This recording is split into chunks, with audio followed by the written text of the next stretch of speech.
better.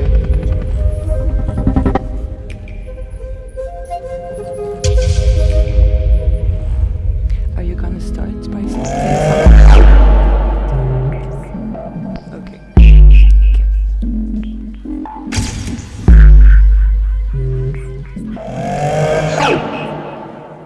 Alaa, thank you.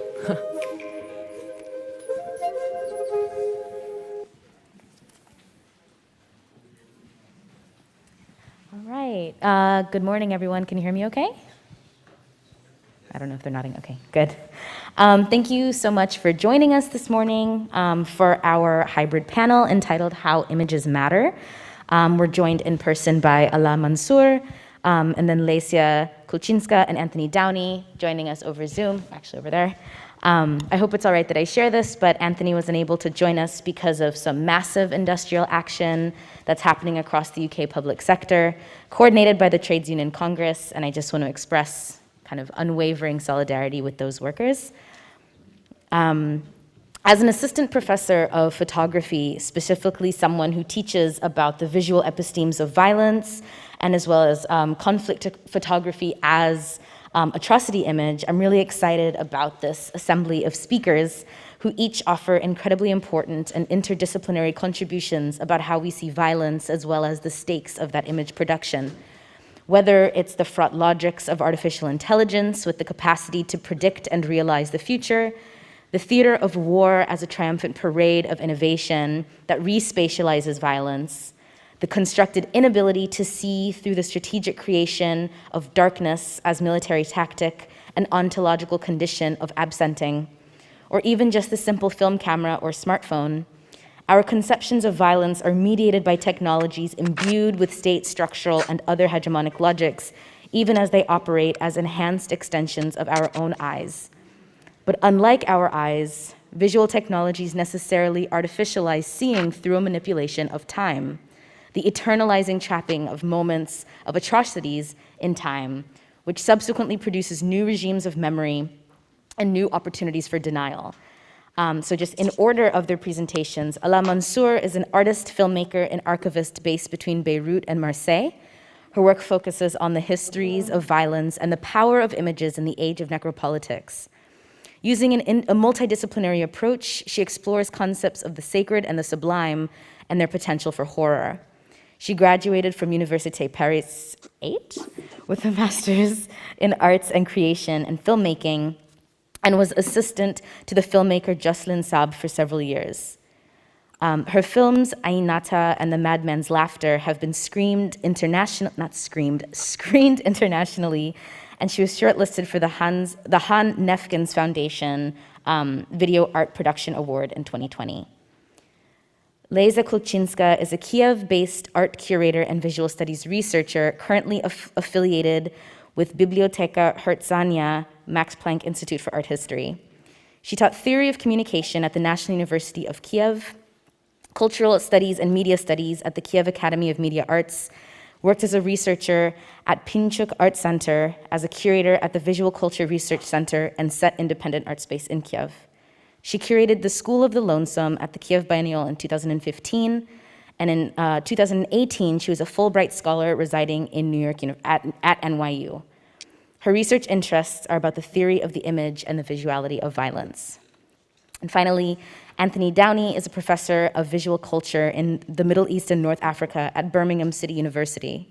He sits on the editorial boards of Third Text, Digital War, and Memory, Mind, and Media, respectively, and is the series editor for Research and Practice at Sternberg Press.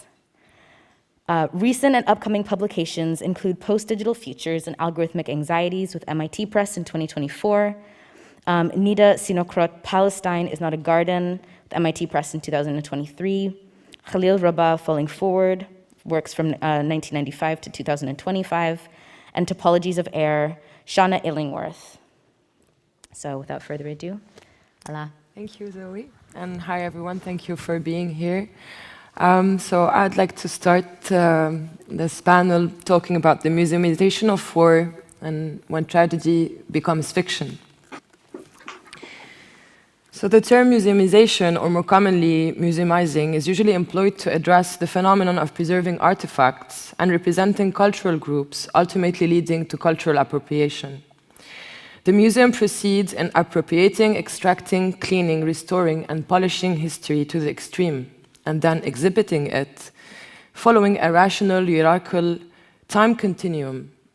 It perpetuates an edified national narrative that is ranked as a universal absolute at the service of the dominant ideology. Therefore, the museum, as an institution of and for power, produces a flattened and immaculate vision of the world and its history, instead of a space for expanding knowledge and shifting views. The museum encapsulates an enclosed, linear, and rigid box that rationalizes monster events and statifies colonial and imperial ongoing history of conquest and domination. I've chosen to employ museumization as a terminology to address the process of deceit that led throughout history to the fictionalization of tragedy. A prime tangible example is the case of Horace Vernet, considered as one of the great French painters, who was not content with depicting, glorifying, and enshrining French imperial invasions and massacres in occupied Algeria, but who went so far as to gift the taxidermied head of an anonymous Algerian man to the National Natural History Museum in Paris in 1845. The taxidermied head was then photographed by Henri Jacquard as the artifact and the photograph entered the museum's collections. Here we can say that the triumphalism feeds on a sublimated violence for which perception and cognition have been instrumentalized to adhere to it.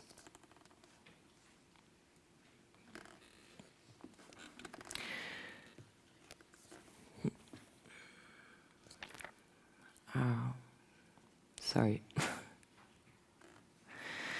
So, staging death, translating death, rehearsing death could be said to be, and I'm here quoting Baudrillard, the last pornography of modernity. If it bleeds, it leads. There is an embedded violence in the photographic and filmic medium. To shoot, to point, to frame, to burn, a semantic field that denotes a weaponization of the medium and the gaze. Most of today's visual and communicational technologies, to say the least, can be sourced from the history of warfare and early classification and identification systems. With the invention of photography, scientists, technicians, and governments collaborated in order to record and classify humans, study motions from birds to missiles, and quantify time for an optimization of labor. One of the early examples of relocating the use of photography for classification and control purposes is the work of eugenist Francis Galton at the end of the 19th century. Galton contributed to what is known as race science, with his work on composite photography that aimed at helping criminologists and scientists by generating archetypal portraits of so-called criminals, outcasts, and people with diseases, and devised the technique of composite portraiture as a tool for visualizing different human types. The composite process resulted in producing a blurred image, which, as Galton wrote, portrayed no specific type of person, but rather an imaginary figure endowed with the average characteristics of a specific group of people. This represents the portrait of a type and not of an individual. And here you can see some examples of these composite portraiture.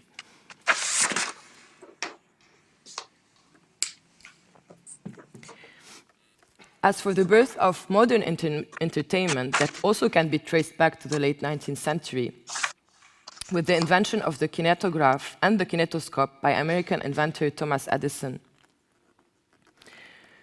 A kinetograph is a motion picture camera, and the kinetoscope a motion picture exhibition device with a peephole viewer. The Edison Company was mobilized to cover the US military campaign in the Caribbean in 1898, producing early renditions of colonial war, some of them being reenactments, that were projected in vaudeville theaters and other venues in the US and were exhibited alongside a themed program of oddities, acrobats, and musical entertainment. The peeping spectator had the illusion that he was accessing the reality of life, motion, and above all, the truth. The kinetoscope became a complementary to photography and journalistic writing by rendering war with moving pictures. Soon enough, and while being animated by somehow a nationalist hysteria, people became consumers of war footage that prompted Edison into referring to his projector as a war graph.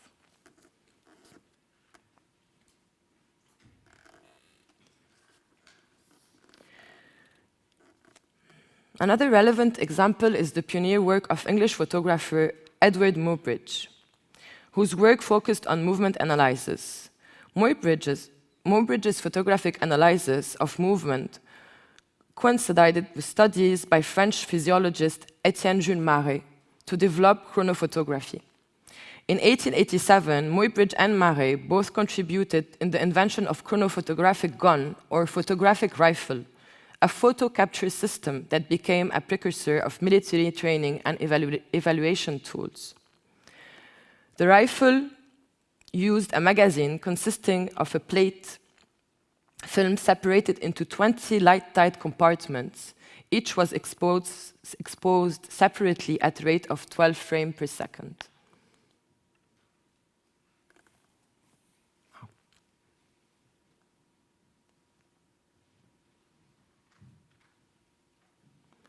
But in the design and testing of modern weapons, as in other tasks of science and engineering, photography remains of crucial importance.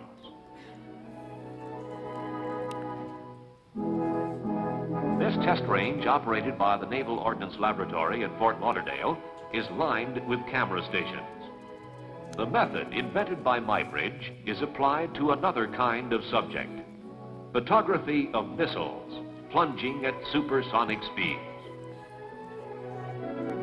The pictures that result offer specific information on the missile's speed and acceleration, position and attitude during each movement of the flight. They are the evidence on which the test is evaluated. These airdrop tests are also tracked with the shoulder mount camera constructed at the laboratory. The camera follows the missile from drop to impact, revealing every detail in the sequence. These shoulder mounts, developed over a period of 20 years. So we can say that chronophotography reveals the historical coincidence between the movie camera, automatic weaponry, and mechanical autonomization of vision. The history of the usage of photography and film cameras in the coverage of warfare and colonial practices tells us much about the ethics of representation and the sensationalism behind the production of such images.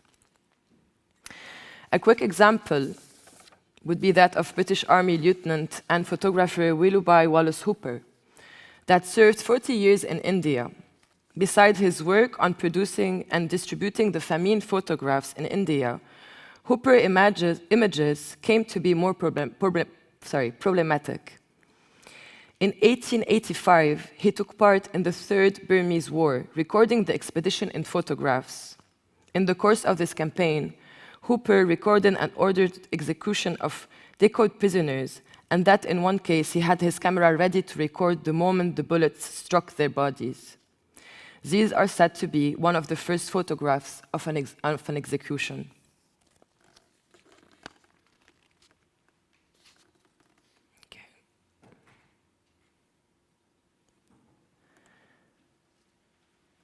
Oh, I forgot Mickey Mouse. I wanted to show you, and it's not in my slide, but I can describe it before I step into the next section. It's a film, a very known film called Short Subject, Mickey Mouse in Vietnam. It was made in 1959. You can check it online. It's a 1-minute film about Mickey Mouse going to war. Sorry. The passage from the art form to the machine form has culminated with the rise of fast and furious technologies that have transformed images into a political instrument of aggression, energized through continuous violence.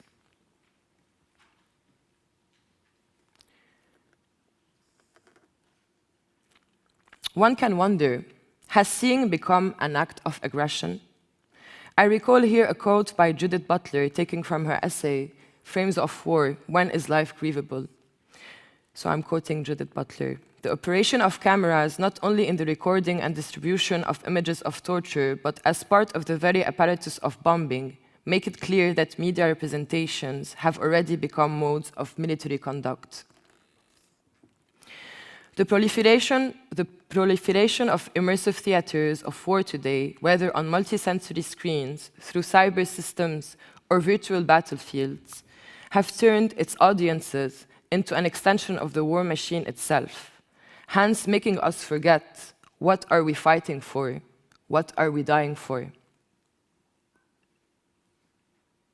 Oh, actually, Mickey Mouse is here, so I'm going to show it to you, and then I'll continue.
So I guess we can also say that Mickey Mouse is maybe the first martyr of United States of America. I mean, at least on screen. I'm just gonna turn this a bit down. So modern era is an era of destruction. Images of death, wars, catastrophes are incorporated among other fictionalized products, assimilated to a dynamic of image consumerism. For transmuting death into capital requires both technology and mythology. The development of perceptual technologies had to coincide with the development of the warfare industry, establishing a visual and textual grammar specific to the political and the entertainment machine. The history of civilization imputed to progress is correlative to the powers of the image and technology. Universal concepts and precepts were built upon the idea of a conceived world that is dominated by omniscience and omnipotence, a paradigm that have succeeded in making death livable. The technological revolution opened up multiple new dimensions to the concept of world building, generating boundless mediated realities, soft powers that are potent vectors of deception, propaganda, and control. Corporate real and artificial semiotic operators are put to work through constant flux of signs and information, sustaining a make-believe world governed by politics of deceit and in which tragedy meets fiction. A process of museumization that finds its roots in the military entertainment complex brought by centuries of colonialism and imperialism.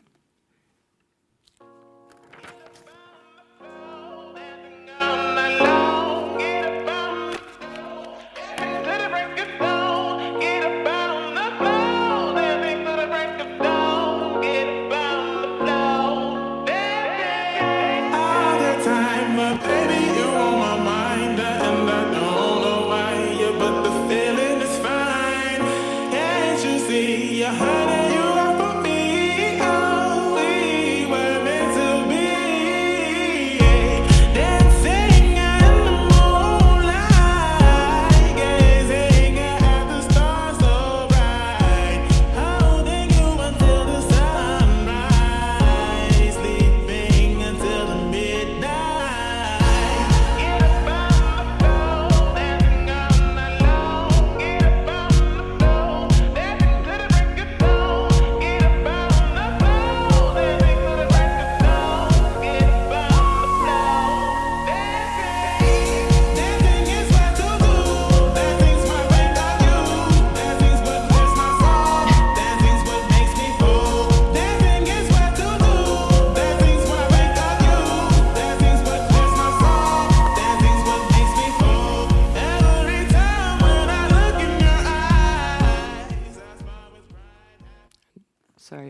I wanted to optimize time, so I stopped it, but you can find it online as well.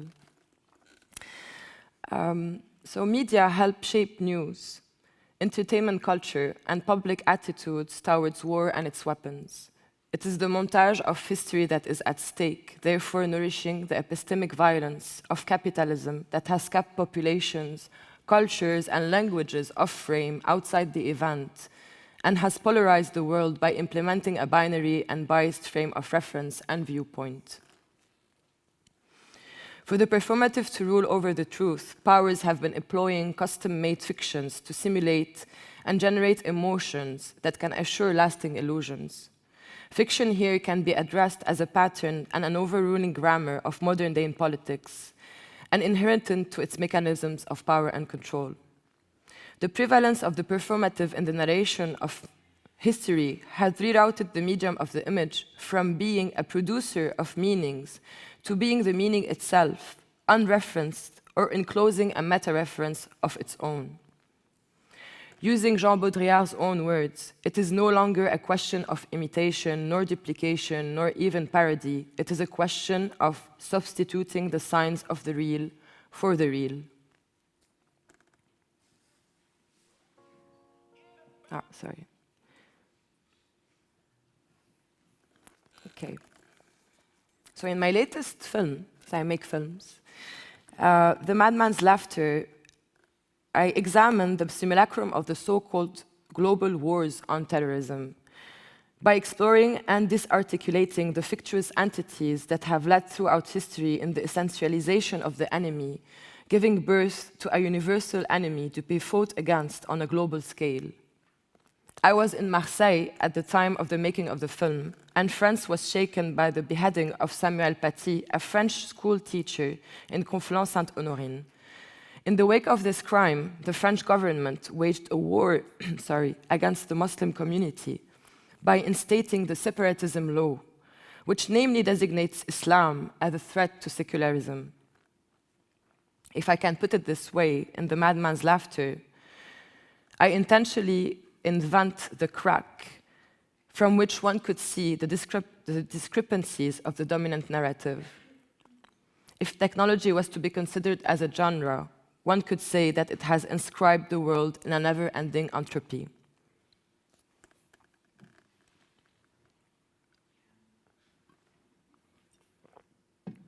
At the time, I had already been investigating the semiotics of violence, fascinated by the power of images of violence and their production and circulation within the neoliberal apparatus. The work began with an extensive investigation on the mytho-histories and mytho-geologies that have contributed in the shaping of a polarized and binary vision of the world, putting us still more at a distance with its ongoing maelstrom and depriving us from the power of agency and self-determination. The terms mytho-histories and mytho-geologies were coined by Algerian intellect and historian Mohammed Al-Koun in his book, The Arab Thought. What interests me here is to think of the combination of the concept of mythology with the concept of history and ideology in correlation with war.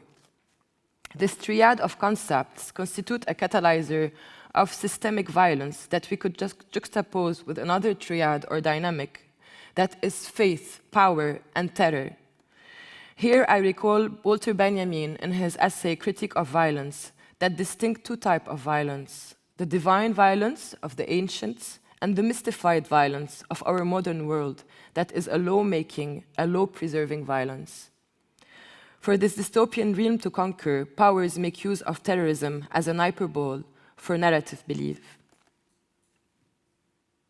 This enemy attacked not just our people, but all freedom-loving people everywhere in the world.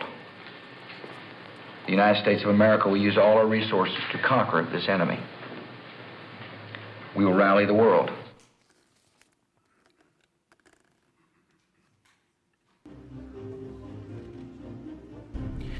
Therefore, one could say that terrorism and terrorist imagination, more precisely, are a product of the spirit of capitalism, or even its raison d'être.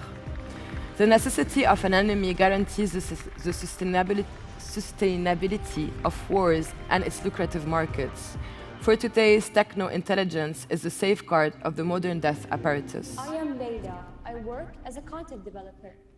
Subsequently, our modes of perception and affective spaces have been altered by this fast and furious militarized performative multi-dimensional realm, carrying off our capacity to imagine and to imagine the future, and modifying the relationship with corporeality and death itself. I'd like to continue. I don't know if I still have time. Yeah, I guess. Okay. And I'll continue without images because I would like you to attend the screening on Sunday because I will just be briefly talking about my current film project. And so it's a film project that I'm developing, and it's an extended and expansive version of what I had already initiated in the making of The Madman's Laughter. My preliminary research on the subject gave me the tools to apprehend what I'd like to phrase as the biopolitical nature of war that is induced by the mechanisms of virtualization and reification of the other. There is a place located near the Death Valley in the United States of America that incarnates the geometry of death.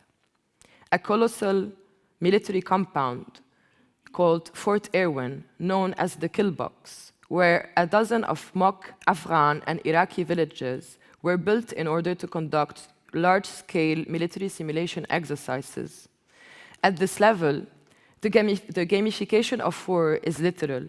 Missions, operations, events, and climaxes are weaved into methodic scenarios that assertedly mimic the reality of the battlefield, stretching to as far as recruiting native citizens from Iraq and Afghanistan who escaped the American wars and invasions themselves to work as role players, impersonating civilians, politicians, public figures, and most importantly, the terrorists, an opposing force or enemy force, abbreviated as OPFOR, OPFOR. For the theme park to be complete, the administration organizes box tours for visitors to wander through the busy streets of a simulated Baghdad or Kabul before going back to their homes with a photo souvenir. And that would be it for me. Thank you.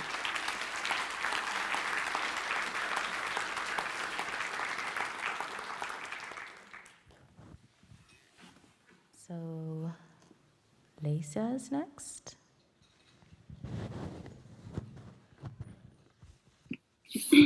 Hello, can you hear me?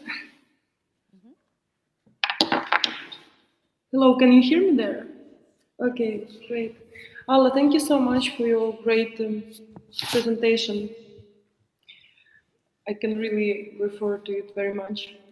My presentation will be quite a subjective reflection on my own relationships with the images of war in Ukraine, which is my home country, as these images recently became quite a dominant part of my visual experience. So there is kind of an urgent need in this kind of self-reflection.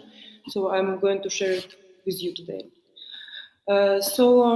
First, I must admit that my direct visual experience of war is quite limited because I left Ukraine the next day after the first bombings. So besides the sounds of explosions, the only signs of war that I witnessed with my own eyes were the long lines of military vehicles on the roads of Kyiv and along the way as I traveled with my family to the border.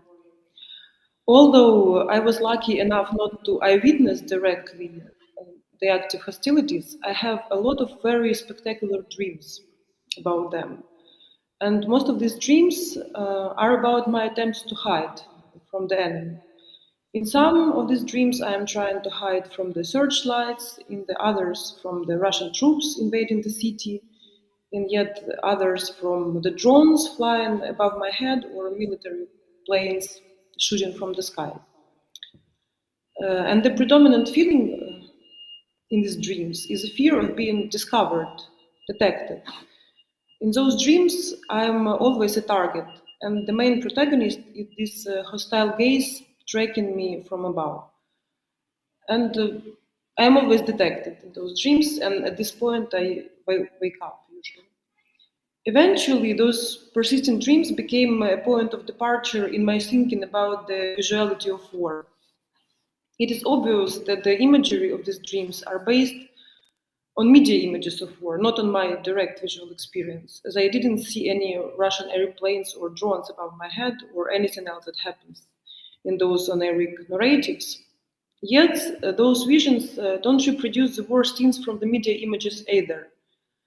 What they reproduce is a certain gaze directed at me.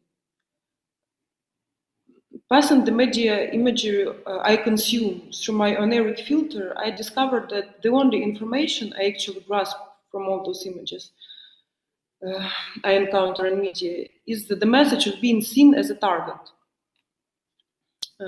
Since the beginning of war, my mom has been engaged in the volunteering practice of weaving camouflage nets. Those nets are aimed at covering Ukrainian soldiers and their military equipment. That is to protect them from being detected by the enemy surveillance systems and from being shelled, of course. And those nets proved to be quite effective. This kind of invisibility shield is something that I'm craving for in my nightmares about war. I'm trying to hide somewhere in the shadow or in the grass or merge with the earth to become indistinguishable. But unfortunately, for now, there are no analogs to such protective nets for the civilians.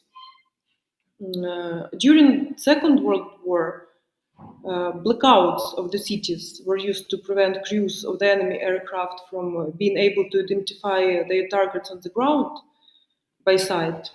And even at the beginning of this full-scale invasion in Ukraine, civilians still relied on darkness as a protection. Ukrainian artist and writer Evgenia Belorusets wrote in her war diary on March 20, which was the second month of war, all the windows, this is a quotation, all the windows are blacked out and the lights are off. One tries to make oneself invisible, to hide one's house and sink into the darkness of the night so as not to become a target.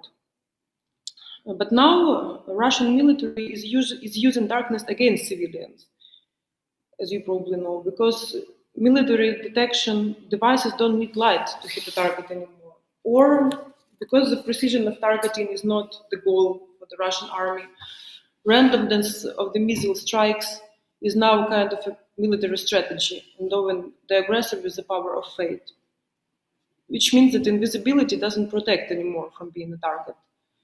Does it mean that resorting to blackouts as a military measure is now a way to exclude human gaze from the field of vision, keeping it accessible exclusively for the military tracking devices? Or, as Andrew Hoskins and Shona Illingworth put it, we are in a critical sense coming to the end of the era of the human eye? Or does it simply mean that in this war, to be detected by the enemy's gaze, it is enough to be on the territory of Ukraine, as the whole territory of Ukraine is a target? This exposure, I would even say accessibility to violence, is what I witness in all those myriads of media images presented as a fact. Maurice Merleau-Ponty, the famous phenomenologist, in his book Visible in Invisible, shares a very important observation that facing the gaze of the other, I painfully face the fact that I never really know how I am seen. The gaze of the other can penetrate into my universe, as he puts it, only by breaking into it as a radical doubt. It is a radical doubt and uncertainty about my appearance and my place in the broader picture captured by those gaze. The gaze of the other possesses a mystery about myself, claims Merleau-Ponty. When I'm thinking about my nightmares through this phenomenological perspective, I realized that war introduced to my experience a very special kind of gaze that brings no doubt and no uncertainty about my appearance. I know very clearly that this gaze sees me unequivocally as a target. The only mystery that remains is I'm already detected or not. This gaze reducing me to the target is, of course, the gaze of the invader or the gaze of a military killing devices. But what strikes me when I think about my relationships with media imagery of war in Ukraine is that the friendly and empathic gaze of the observer or of the war I face in those images strangely coincides in my perception with the gaze of the aggressor. So I'm thinking, what is the mechanism to inspired weird condensation, if you use Freudian term? Our incapacity to know how we are seen by others is a permanent source of anxiety, follow the logic of Merleau-Ponty. To deal with this painful anxiety, we usually start posturing, trying to take control of our own image. We are trying to show ourselves in the right way. Creating a spectacle is a way to control or at least influence the vision of the other. This opacity of the gaze is actually an origin. That is why, in particular, the public field is structured as a spectacle, as it is the space where we are always visible and observed by the others. Whole world is now looking at Ukraine. This phrase you can meet here and there in Ukrainian media, from the speeches of the president, other officials, to the news reports, essays, or exhibition texts. It is true, of course, that Ukraine experiences a rapid rise of attention because of war.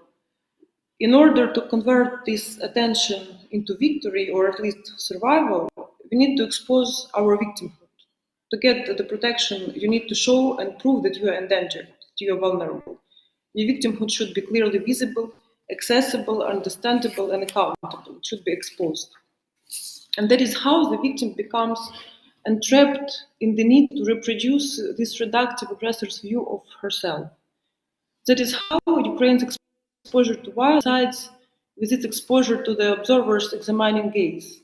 Common denominator of these exposures, according to the feminist theory of gaze, is an accessibility to the desire of the other.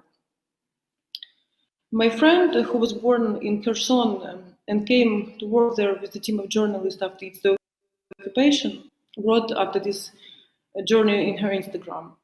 In the eyes of everyone I met, there was something that is quite hard to describe. The traces of fear these people lived with for many months, meaning the months of the occupation. People were talking about hiding their phones in their underwear while going out, avoiding looking at the Russians. You could be taken only for that. About not feeling safe in their own homes. They could have come for everyone, for anything, anytime. End of quote. This report perfectly describes the experience of being permanently targeted just because of in a certain place. But what strikes me the most in this report is the mentioned prohibition to look at the invaders. The right to look is reserved by the self-proclaimed authorities for themselves, while those who are conquered should reach of the object, exposed and accessible for the gaze, but never returning it back. This inequality of vision established by Russian invaders in the occupied Ukrainian cities mirrors, of course, the structure of panopticon, where the prisoners always remain exposed to the gaze of the power while remains invisible to them. The metaphor of panopticon is widely used also to describe the operation of modern surveillance technologies, inaccessible to human comprehension. Invisibility of the gaze in panopticon structure creates the effect of its all-seeingness. As the prisoner when exactly they are looked at, they should behave as if they are constantly visible. So they should demonstrate their obedience all the time. That is how the prisoners become entrapped in their perpetual simulation of subjection. But doesn't it mean, at the same time, that the power, by enforcing this spectacle, feeds itself on illusion? Another important thing to remember that invisibility of power's gaze in panopticon structure is first of all meant to cover its lack. Anthropologist Eduardo Kohn, in his book How Forest Thinks, based on 4 years of his work among the Runa people living in the Ecuador Upper Amazon, writes that according to Runa, while meeting jaguar in the forest, it is crucially important to look into his eyes. If you don't, the predator will see you as a prey and will definitely attack. But if you do, he sees your counterpart not only a potential victim, but also as a potential danger, and very likely he will retreat.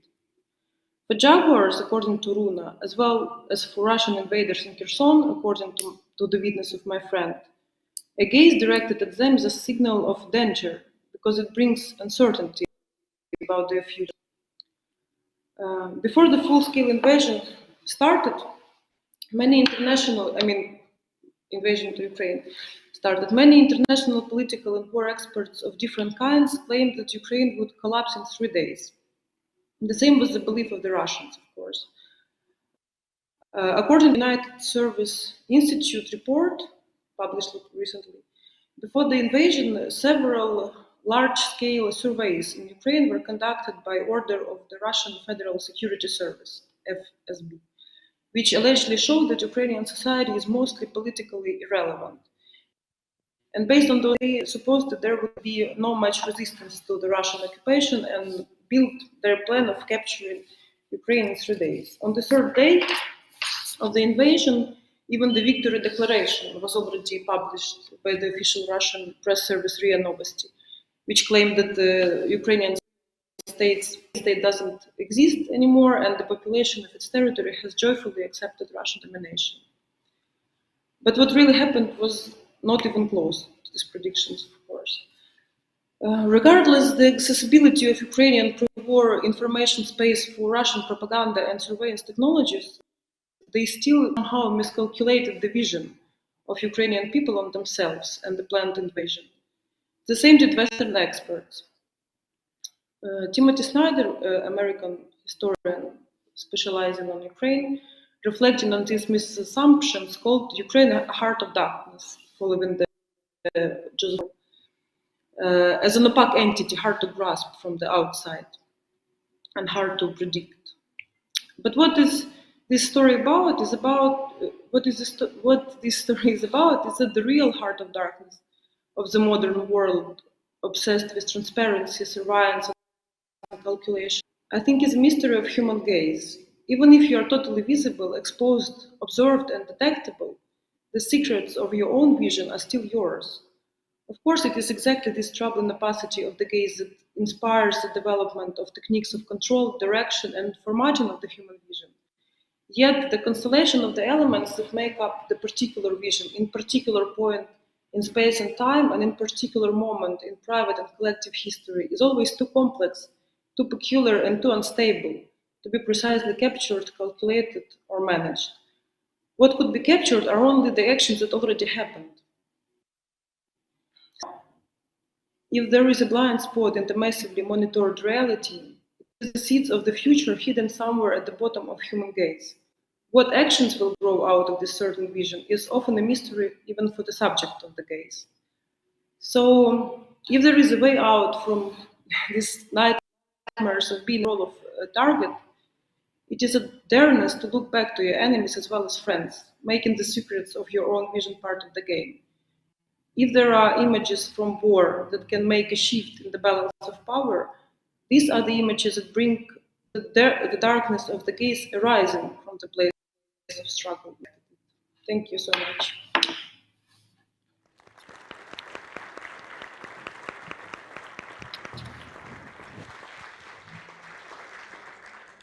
And lastly, we have Anthony.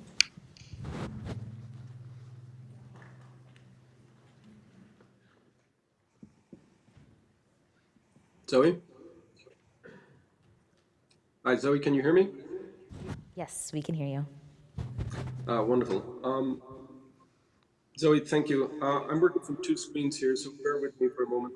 I'd like to begin by thanking Nora for the invite and equally thanking all the team, Jade, Ola, and Bani for all their work behind the scenes. I'm getting a lot of feedback here just a moment. Okay, can everybody still hear me? Zoe?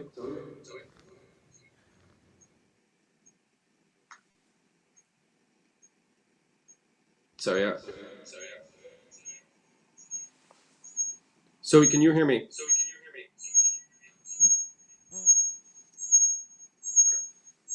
Zoe, can you hear me?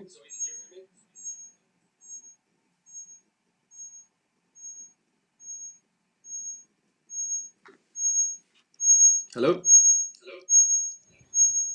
Lesia, can you hear me? Yes, I do. I can hear you. I'm just wondering if they can hear me there. I think so.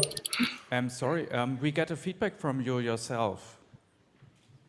Yeah, I got a feedback problem here as well. Let me just turn off my desktop and see if that would address it. So I put here all mics down and see if still there's a feedback, okay?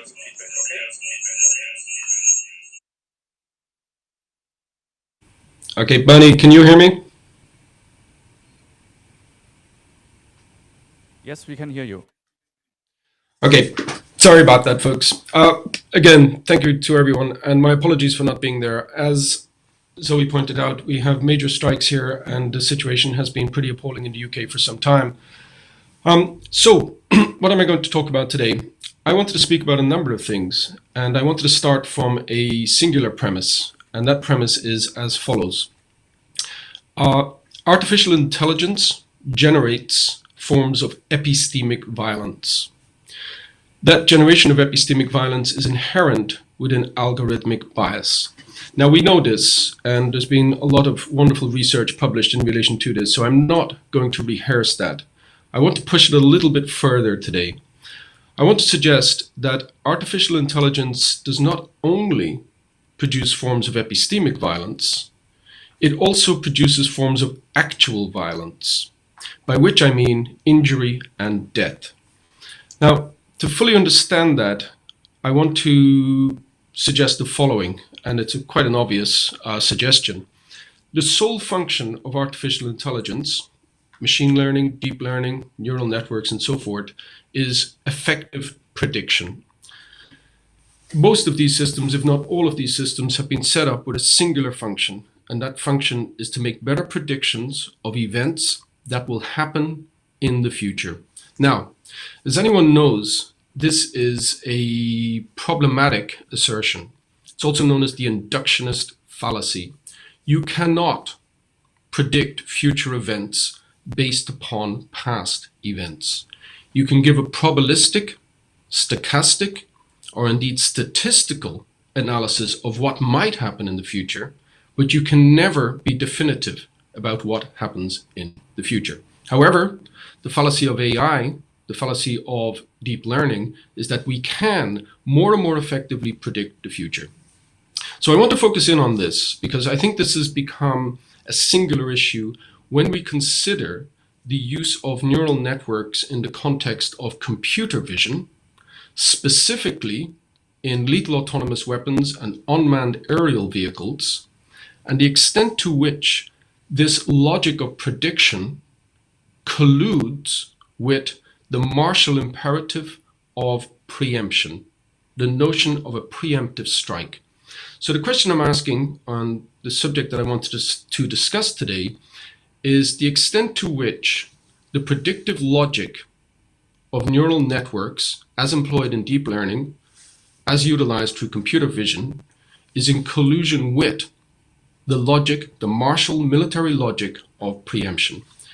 Now, I'm just going to look at one case study today, specific case study, of which there's been a lot of publicity around, and I want to examine precisely what happened in that moment and what we know about what happened in that moment in order to unpack this initial proposal. So, getting a lot of feedback. Just one moment. This is an image of Zamari Ahmadi. Zamari Ahmadi was a UN aid worker. He was located in Kabul on August 29th, 2021. He, 2 adult members of his family, and 7 children were killed by a MQ-9 Predator drone Hellfire missile. This missile was fired into their compound, and I'm sure there's a lot of people in the audience today who will recognize this image of Zamari Ahmadi. What happened as a result of this was an extraordinary level of debate about what precisely led up to the moment of Zamari Ahmadi's death and what the legacy of that was. The actual logistics of how this happened were more or less, it was an OTH strike, an over-the-horizon strike. It was ordered in from the Alaa Air Base in Qatar. The strike itself followed 2 or 3 days of surveillance of Zamari Ahmadi. In the immediate aftermath of this drone strike on August 29, 2021, General Mark Milley suggested that it was a righteous strike and the US military would not accept responsibility. However, the New York Times, to their credit, underwent an extended visual analysis and textual analysis of everything that they knew about the event in question. And what started to unwind was a tragic story of an individual going about his business in Kabul in the lead up to the US withdrawal from Afghanistan after 20 years of war. And effectively, his movements had caused the US military, the base, the operators, drone operators, based in Alaa in Qatar, to surmise and predict that he was indeed an ISIS affiliate, and that he had indeed been gathering bombs on the day of his death. So this story unravels very, very quickly, and it comes to light that Zamari Ahmadi had been doing nothing of the sort, and in fact had been delivering aid, food, clothing, to his community. Now, again, the New York Times carried out an extensive investigation into this, and you can look that all up. The analysis of the actual drone strike in and of itself is interesting, in as much as it shows you precisely what level of surveillance had been undertaken in the lead up to the authorization of the drone strike itself. Interestingly, in the base, the so-called human in the loop contingency of this particular over-the-horizon strike was looking at images that were not they were not unmediated images. These images were obviously being algorithmically rationalized in advance of them coming into this base itself. And I want to just return to that again shortly, the notion of what is actually happening to images that are being extracted from zones of conflict, from terrain. What's happening to those images? How are they being not only extracted, but extruded through algorithmic systems? Now, just take a little step back. The rationale behind the US drone strike on August 29, 2021, resulting in the death of 10 people, was given as following. Firstly, they argued there was a ticking bomb scenario, that this bomb was imminent. Secondly, there was a failure to conduct an extended life pattern of life analysis. The failure of a pattern of life analysis, a POL can be undertaken over a period of 2 days, 3 days, 3 weeks, 3 months, 3 years in advance of a so-called signature strike. Zamari Ahmadi was the result of a signature strike. This is when the actual target is not known to the drone operator. The decapitation strike, on the contrary, is when a target is known by the drone operator.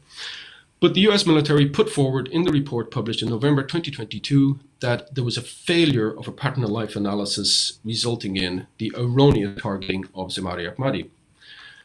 Another reason they gave was the presence of confirmation bias. This is when data reinforces rather than questions preconceived notions. It's cognitive bias, effectively. This was all adding up to failures in human intelligence. If you read the reports, and there's been quite a number of reports, I think this is one of the single most publicized examples of a drone strike, and we know more about this drone strike than we know about many other drone strikes. Everything boils down in the US military's rationalization of it to human error. Now, I think this is hugely problematic because it distracts us from potentially a much more worrisome scenario. Human error can be used to excuse many, many different things. But are we not dealing with computational or categorical error that is systemic to the computational logic involved in the algorithmic rationalization of the data that is being extracted from zones of conflict? Now, just to potentially simplify that a little, the notion of systemic and categorical bias in algorithmic models could be seen as a form of data-driven targeting. The notion that you extract data about the movement of an individual, which, once processed through a neural network, predicts the likelihood of that individual being, in this example, an ISIS affiliate. Now, again, I don't necessarily want to labor this point. Data-driven targeting is, again, there's a lot of great research out there. One can look at that. I think it's unequivocal that if you feed specific biased data into a neural network, you will get biased data on the other side. However, I think there's something a bit more, something that we need to drill down a little bit further on here. And that's the notion of a computational design of a neural network itself. How are neural networks designed? What do they do? What do they affect? And this has to do more with algorithmic vision. And I use this term advisedly because algorithms think. They're not very clever, but they do think. So it's not just a question of algorithmic vision or computer vision. It's about computer thinking. Now, there's a whole discourse to be had here around autonomous and semi-autonomous weapons, which I won't go into, but I will say that there are degrees of autonomy invested in lethal autonomous weapons systems. In this instance, involving the Predator drone, this is a semi-autonomous weapon, i.e. there is a human in the loop.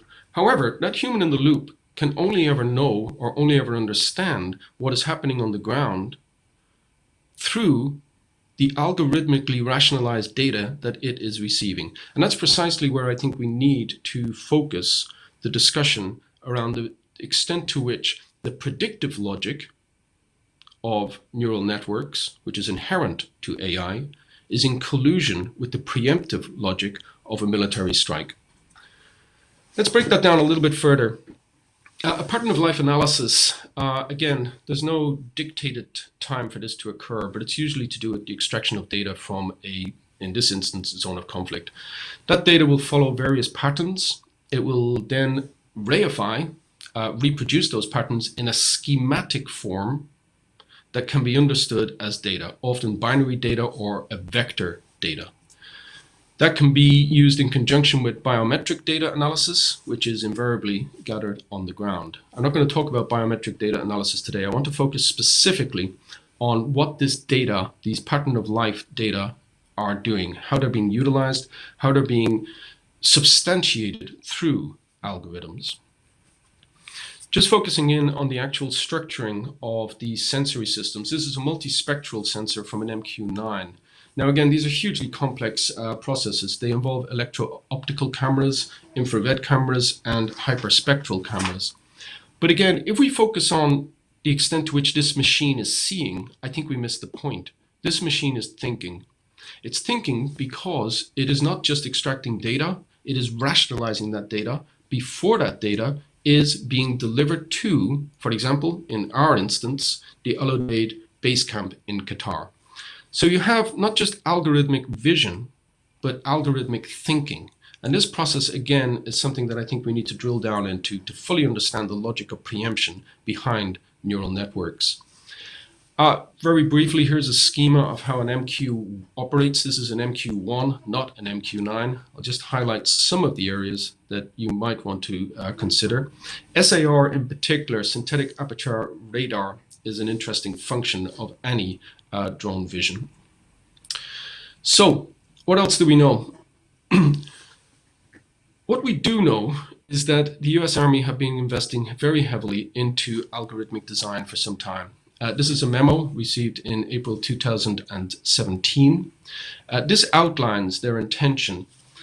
This outlines how algorithmic warfare is seen to be the future of kinetic and non-kinetic warfare by the US military. Now, again, there are two items in here which I think are of interest, not just the date, but also looking at how they're thinking in terms of big data and algorithmic design more fully. Now, we know a lot about this particular, the AWCFT, the algorithmic design unit that's operative within the context of the US military. And we know a lot about this because of Project Maven. Now, again, I'm sure a lot of people in the audience will be familiar with this. Project Maven was set up in 2017 by the US military to utilize algorithms, deep learning, machine learning, in order to effect more productive forms of prediction and to manage kinetic and non-kinetic theaters of war. Now, what's really interesting about this is the emphasis placed upon algorithmic design and computer vision. Now, of course, when all of this was happening in 2017, the US military said they had partners. They never mentioned who those partners were, but it soon transpired post 2017, post the public announcement in June 21 of 2017, that the partner was potentially Google. Now, again, I don't want to labor this point. I'm sure many people in the audience know precisely what happened here. There was a huge fallout in relation to this particular, or this proposed relationship between Google and the US military. Project never went ahead. But because the project never went ahead and the huge fallout, and the fact that the US military could not control the information around that fallout, we know precisely what Google were proposing for the US military, and therefore we know precisely what the basis of the US military plan is for the future of algorithmic warfare. Google proposed TensorFlow. TensorFlow, as I'm sure again many in the audience know, is a machine learning and neural network research library developed by Google for the purpose of identifying objects in zones of conflict.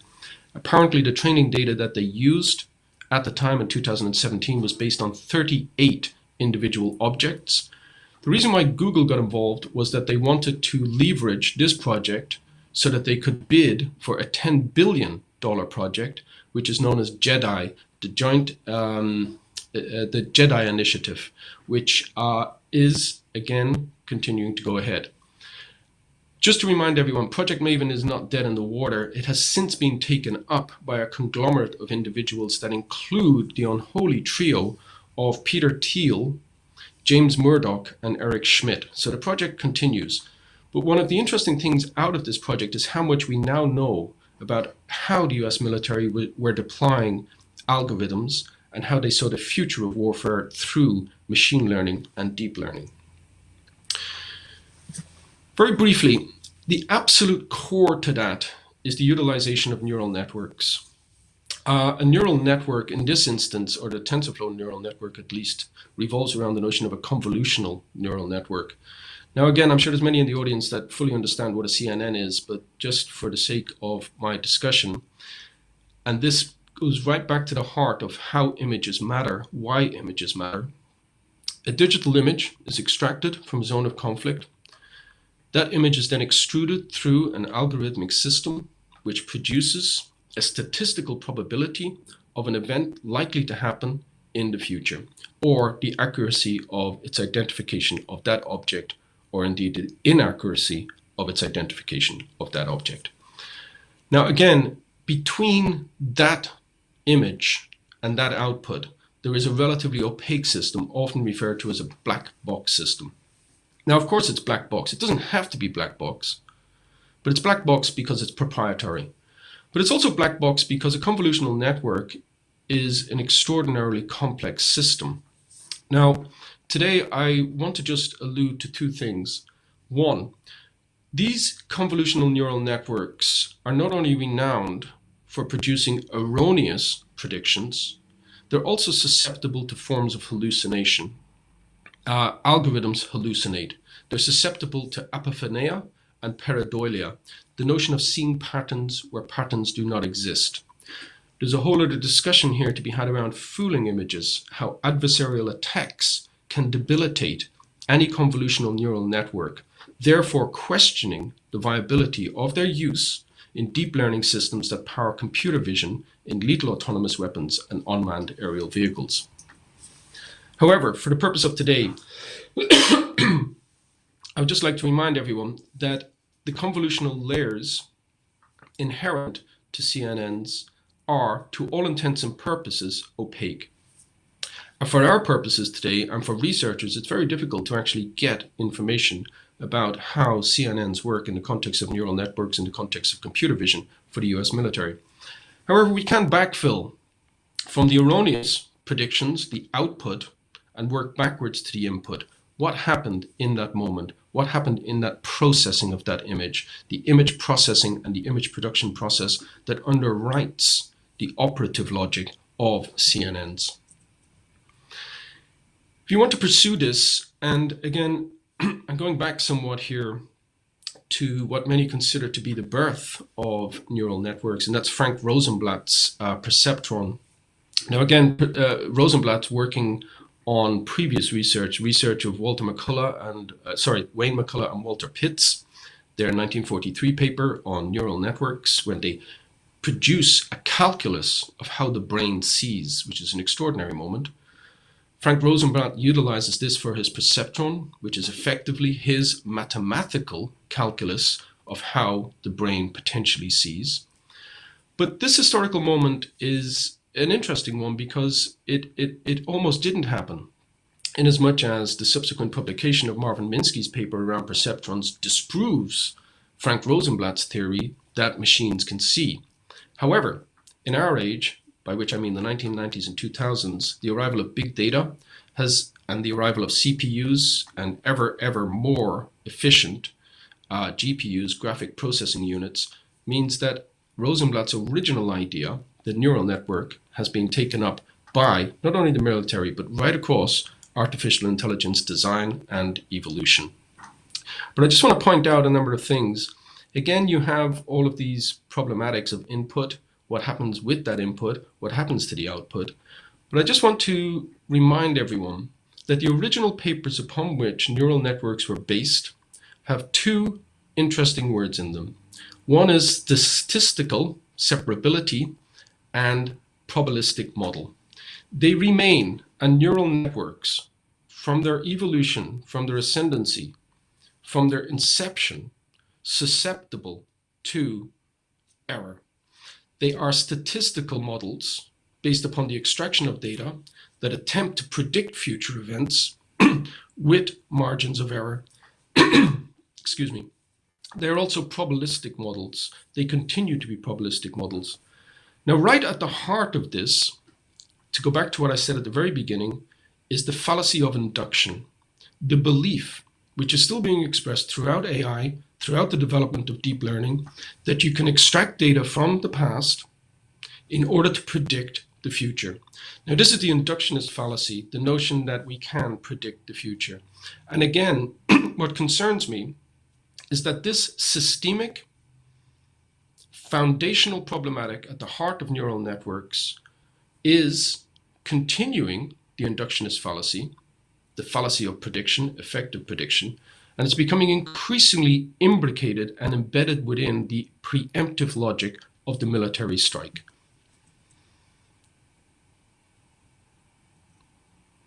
So I'll just start finishing up and remind everyone of where we started.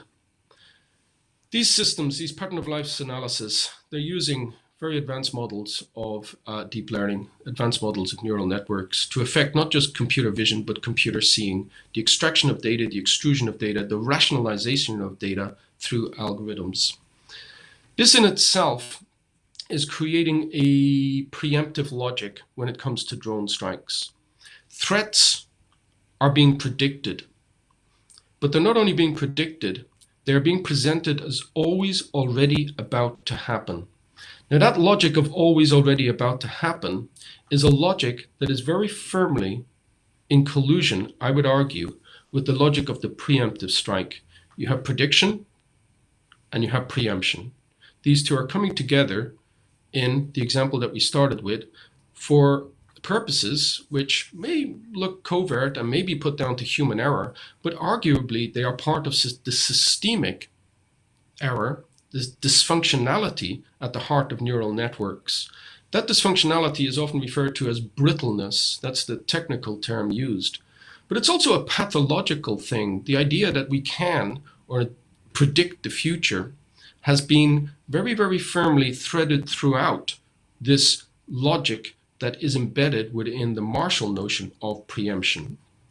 Now again, Zamari Ahmadi is one example, and I wanted to focus specifically on that because of its immediacy for us, but we know so much about it. We know through Project Maven how the algorithms are working. We know how the over-the-horizon strikes are working, but this is a much, much bigger issue. If we don't tackle the systemic, not the human error, but the computational systemic error right at the heart, or the fallacy of induction right at the heart of neural networks, which are used to power deep learning systems, which are used to maintain and deploy computer vision through lethal autonomous weapons and unmanned aerial vehicles, then the future of that will be, especially in conflict zones, preempted and predicated upon these decision-making processes, over which we have no control and very little knowledge. I will end there, Zoe. Thank you, everybody.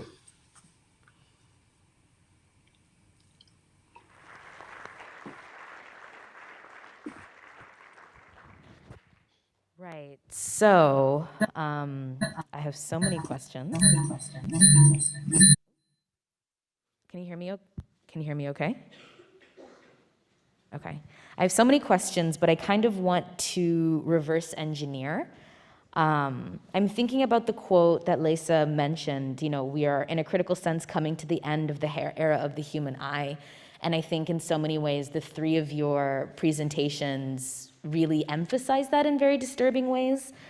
And I feel like that is a kind of visual analog to the displacement of human workers through automation. Like that's what we're often talking about in the field of labor. But I'd really like for us to talk more about this quote and this idea, because even in, for example, an automated McDonald's, there's still a human person that's cooking and a human person that has to clean the restaurant. And so I'm thinking, even as Anthony was describing that, even though it is humans that are making geopolitical decisions to invade and to occupy, even as algorithms and neural networks are transforming at least the American, and I'm sure others, kind of field of warcraft, even as they're susceptible to these hallucinations that are passed off as human error, even though there's no such thing as killing the wrong person, I think. In the way that we think about permanent security, there's no such thing as collateral. Well, we understand it as collateral damage, but there's no such thing as killing the wrong person, because as Alaa showed, there's a kind of universalized conception of an enemy now. There doesn't need to be any specificity in its logic and its rationale. So I'm just really interested in kind of how we understand the human eye in this almost epoch of post-human seeing in militarism, whether it's the shrouding in darkness, whether it's this technological generation of enemy, whether it's just this kind of like strange ticker and composite creation of what constitutes an enemy. That's a very big question, but I'm just, whatever part of it you want to bite off, because I'm just so interested in all of the different ways that you three kind of picked at it. Should I start? Whoever would like to start. Well, I could say that we are definitely in this epoch of artificiality, right? And the mechanization of the eye. And I also like to I phrase this way, that even the spaces of our imagination are also like coming to be under occupation today. So it has become also difficult to actually constitute a subjectivity that isn't reproducing actually a scheme or a discourse that is a dominant one. Like I feel that, and regarding also the reception of images of wars and death, and especially in the West, nowadays Europe is being hit by war again. And if I may just also, because I just remembered this, I listened to this French journalist on the radio the other day talking about Europe and how Europeans thought that it was the end of history, but then war came around, and so they realized that no, history is still ongoing, and actually things keep on shifting and changing. And what I mean by that is that I feel as well that the Western gaze has been desensitized, in a sense, if I may put it this way, regarding images of death and violence, especially that the reception of these images here are really different from the ones that we receive in the war zones. I can just give one example of how maybe corpses or cadavers are blurred when it comes to being shared with a Western audience, or how certain populations that also like are being massacred aren't being shown the same way. So, for instance, I can think of Iraq, obviously, and how we saw many of these children, women, men dead. And I guess we wouldn't have seen these dead people if they weren't Iraqis. And so, yes, I feel there is also this hierarchization of death and what can be seen, and the way we actually transmit this image of death and violence. And yeah, so that's what I can say. Anthony, Lesia? Lisa? Thank you, Zoe, for your question. Actually, that was my main question that I posed to myself when I was writing my text. I think maybe that's the core issue around which I was thinking. And my point is that, like Anthony spoke a lot about this impossibility to predict the future for the algorithmic systems and artificial intelligence. And I think that it is exactly the human eye which is the source of this unpredictability. And this is very important because this brings us the possibility of the future which is uncontrollable, I would say.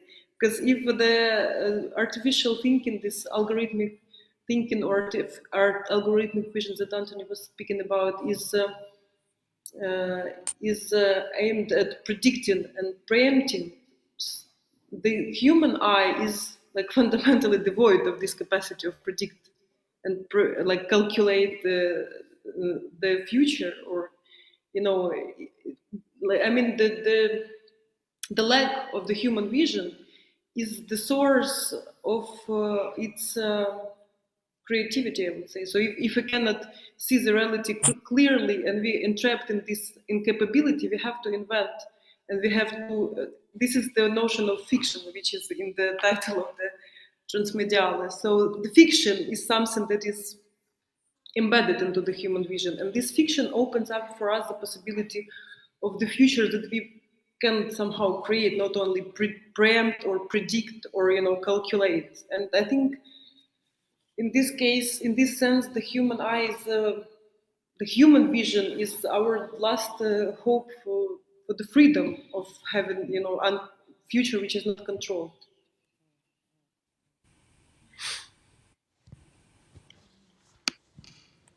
Anthony? Thanks, Zoe. You can hear me, yes? Zoe, thanks for the question. This notion of a mechanical eye, I think, is an imperative, and it's nothing new. Just going back to Alaa's point and to Lesia's point, we can trace the history of vision, not so much through the human eye, but through the delegation of vision to other means.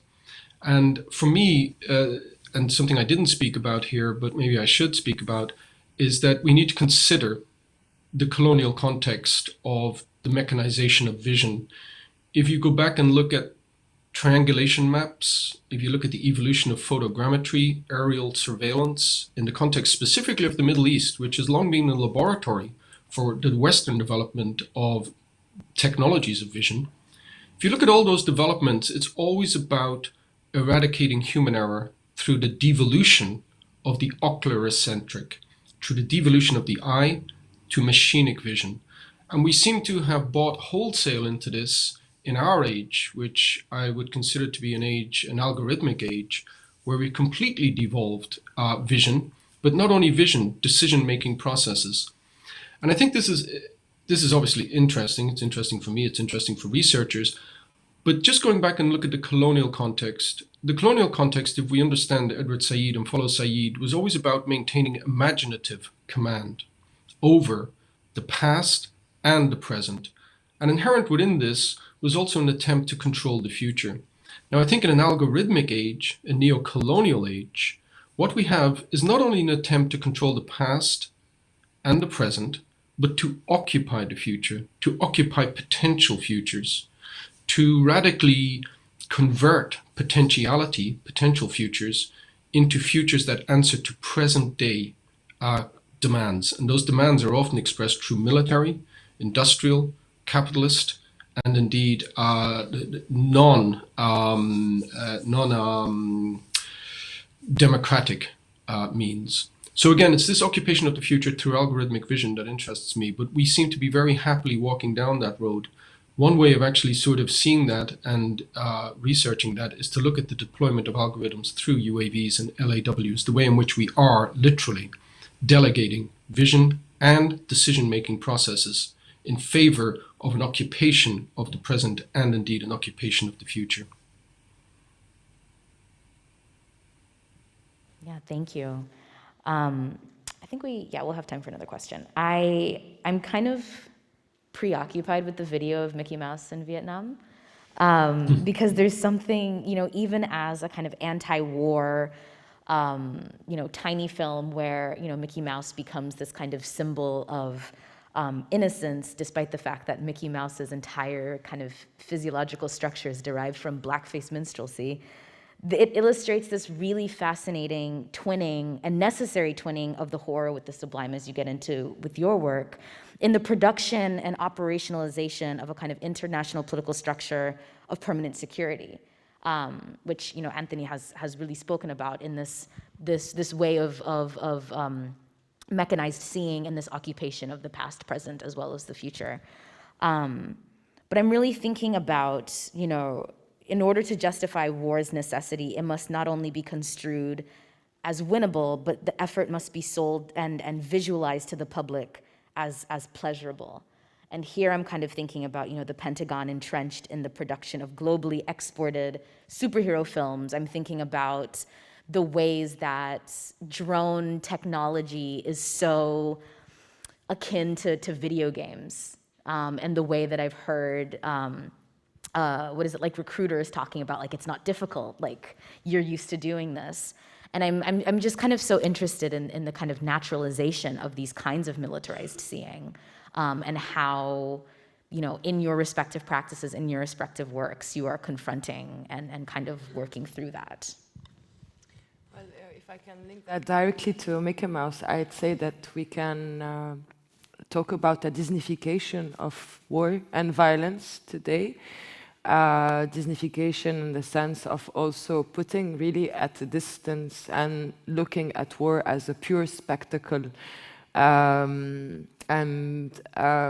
Also that is due to the multiple mediated realities through which these wars and those operational operational violence is broadcasted or at least transmitted. And I feel that this, as a first point, participates a lot in putting us at an epistemological distance with the war and the violence, especially if we're not living in a war zone.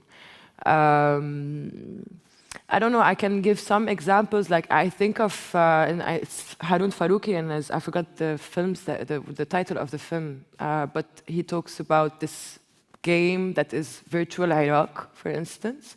And Virtual Iraq is made for PTSD, so American soldiers can treat themselves while reenacting some of their scenarios, military scenarios, through a virtual world that is supposed to actually heal them from the trauma of war.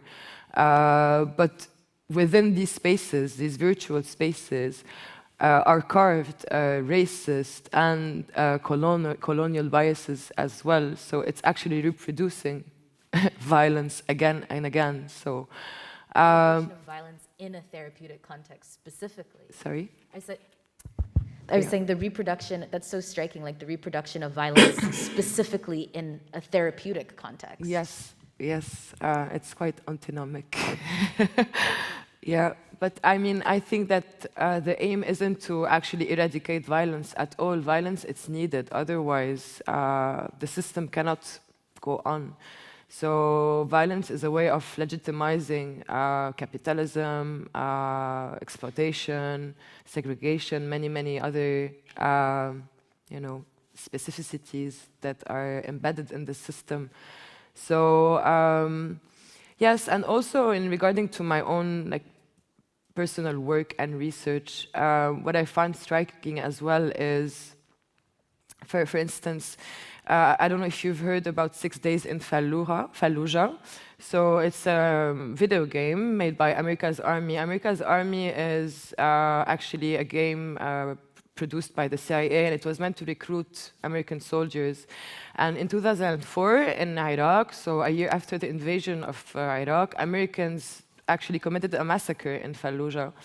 And America's Army produced a scenario that was kept offline for a long period of time, and now is coming back for the 10th year of commemoration of the 10th year of this operation.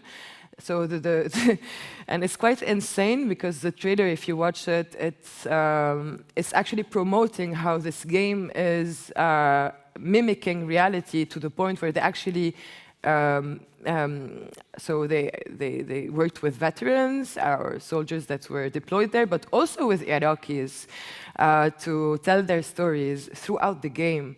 So yeah, I feel that this doubles up the violence. I mean, and we are here in a total fiction. Yeah, no, this is where tragedy transforms into a fiction. Yeah. Lesia, Anthony?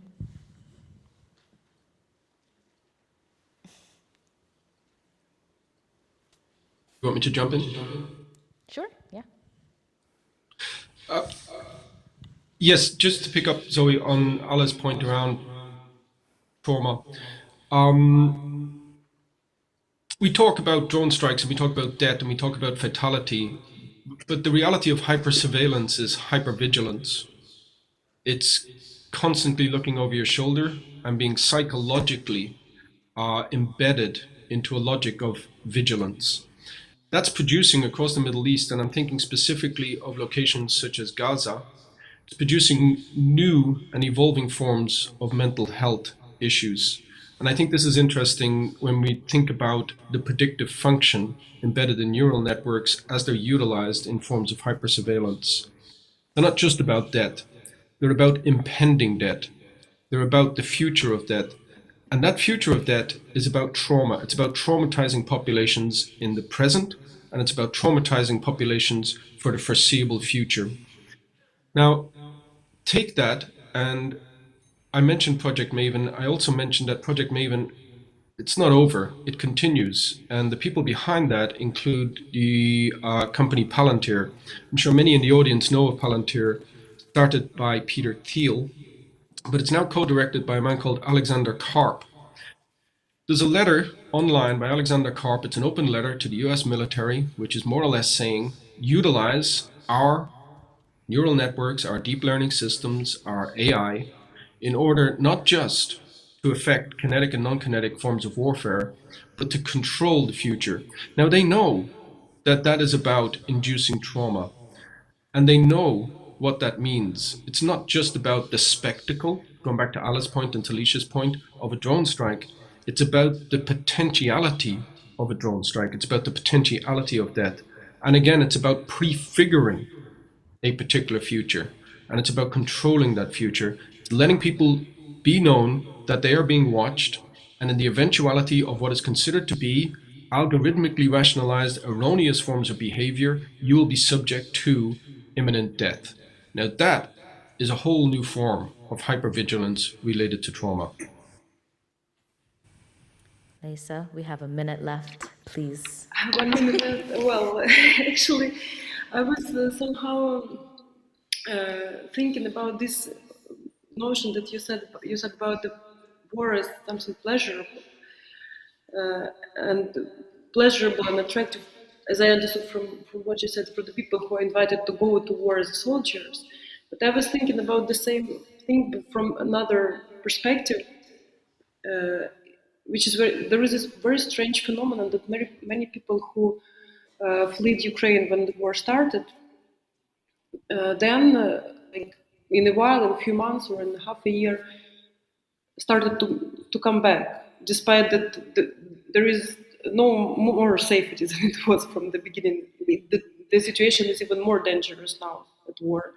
That the being in Ukraine is now even more dangerous than it was at the beginning. And despite of that, people who have this possibility to be in the safe place decide to come back. And I was thinking about this tragedy. Of course, we can think that they just want to go back home and so on, but I don't have an answer for that. But I was thinking about this strange attraction, this pleasurability of this like situation of I don't know, unpredictability and situation of unpredictable threat, which I don't know. There is a notion of a death drive, of course, but there is something I would love to think about, and I would love to understand it. But I think there is some. Maybe it's created by the spectacle.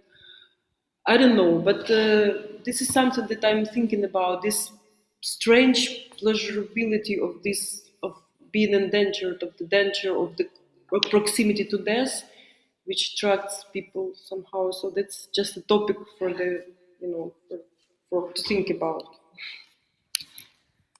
I just want to thank you three so much for your comments, for your thoughts, for your insight, and can we get a round of applause for them?